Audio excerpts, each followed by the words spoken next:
Hello again. I have a series of questions from Paul, and they're quite complicated questions, so I'm going to try and summarise the questions. And I think what Paul is asking is, retrospectively, do I see my epiphany as something that accumulated over time,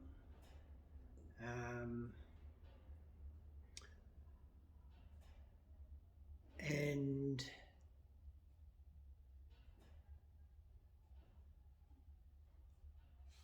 what caused it? Okay.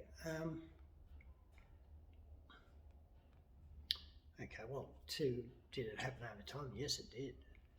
Yes, it did. And it happened, I can say that unequivocally, because I believe what instigated my epiphany was emotional pain, loneliness, a deep loneliness, a fear of life, fear of having to face the next day, doing the same things that I'd been doing over and over and over again for years. And the things that I was doing was self-abuse. I was just in this constant conflict with myself and with society, with community, with everybody. And the epiphany essentially was that I realised that I was the problem. I was the problem. And in realising that I was the problem, there was no drug that could help me on that. There was no, I had to face responsibility. I had to own responsibility. At the time, I probably would have been a lot easier for me to go and seek help, but I didn't know how to go and seek help. I guess for me, I needed that hard journey in those early steps, in those early days of changing who I was. And as I talk about both in the book and in my TED talk, the biggest single thing that I had to do was get rid of the thing that was causing me the most damage, and that was drugs and alcohol. And drugs and alcohol, although they were creating a lot of problems, they were not the root cause of my problem. The root cause of my problem was not being able to take responsibility for myself, not learning in my formative years how to respect myself, how to value myself. So once the drugs and the alcohol had gone,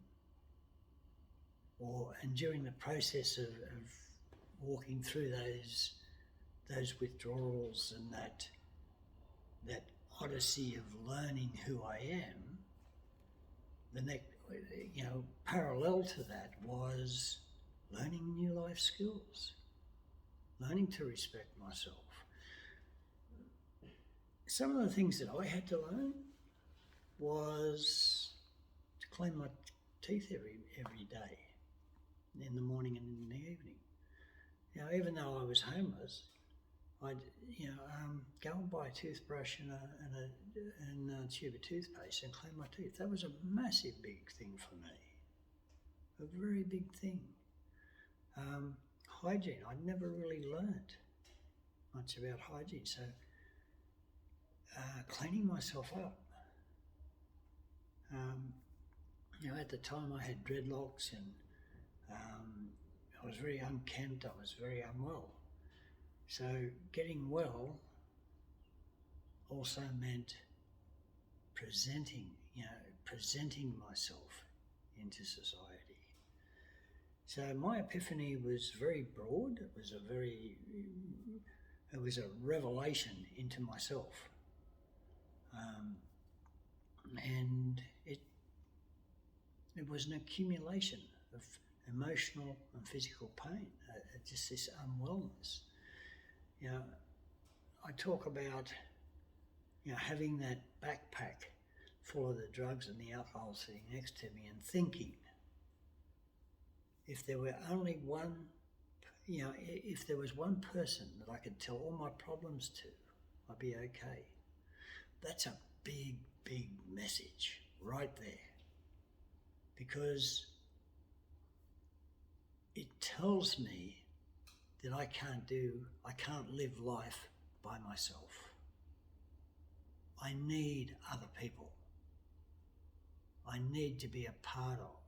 I need to have a sense of belonging, a sense of community, a sense of who I am. If I try to isolate myself, I become lonely.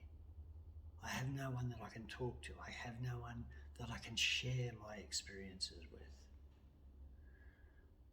And it's one thing to share my experience, because my experiences is what is and what were.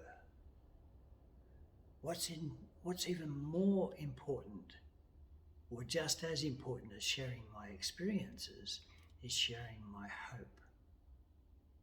Sharing, the way I would like to move forward. How am I going to change? What am I going to include in tomorrow that I haven't included today that's actually going to make me start to feel a little bit better about who I am? So I had to think about that.